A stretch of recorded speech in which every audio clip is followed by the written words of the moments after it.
Kajan guas me bana rach ka kwi wal mishale tramadol. Tramadol jen awal malawan ka dol wal. Jen en tramadol mo cha gor jimadol ba. Jen wala me jen awal mi jiääk. Jen an wala me doctor la ja kam rano ne. La ja kam ga jire dol wal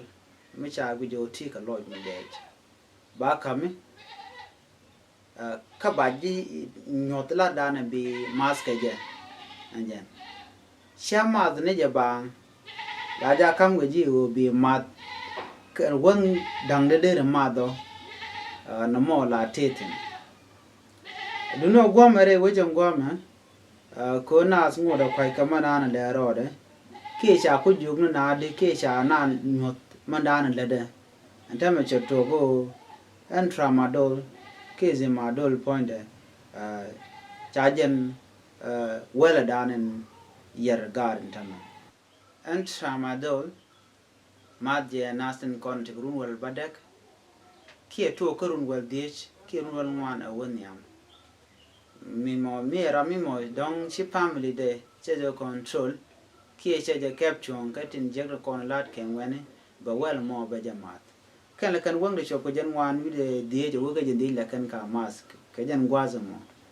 ko bo wiran be shuwil buran chu right leler la roj mi shu gwazda an jan wala mo shale zimadol ki point de shale tramadol dio je scientific name shale tramadol capsule baname shale zimadol ka chu dana cha gor ka je amluno tama well mi shigwa well me la kamene de kon dong bay leken bay kami ko bi mat ko be jana be ka loydu ba wope ala tramadol chi well mo gwa jan well mo ka wi tin che shop well me jiääk mi shi ma jen la jamu je to ko ken shi ko jen dong der je moj ko de jira mi shi dwal karan Mishi mas la pondu la ja jaka ja boom ba bom long ba dwala nan te ji ba je wuch jen ba wel mo be ji jaka gwan gak anjen alo be jaka ja gwan ngeni chang lat na dur ma tot be ngen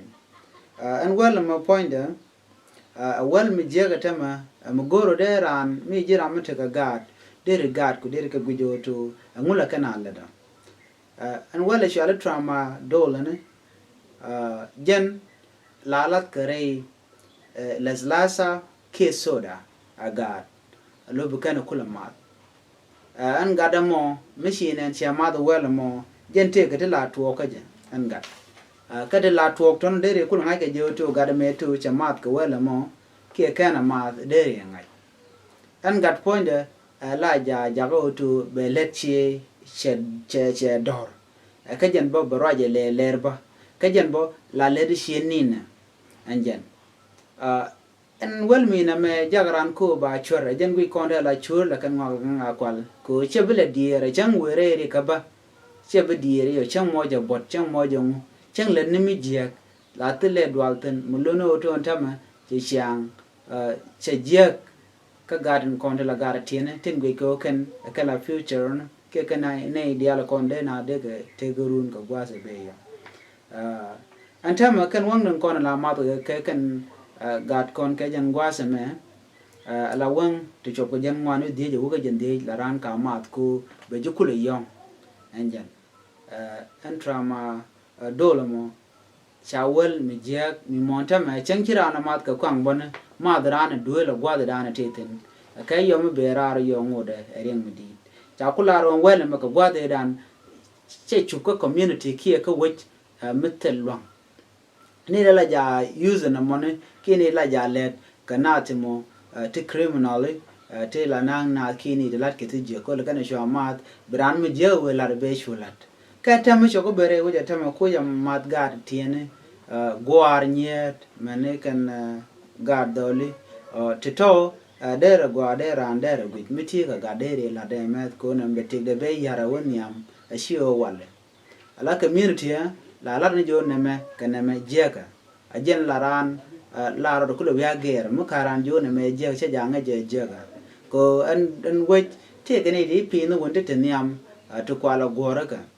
bukan ngwan ling bukan eren konde jing wa ka ne med ba o ina mo jiääk ma ran be chu gor bo no ba she de la mo kel me de ran de gor de ja chu niam ka community de ran de ga de gang de nya de gang de te ka control ka te kon le da ana en mi shirkana mo bo chelen jen ba ta ma were dul gori mat ka kare dul gori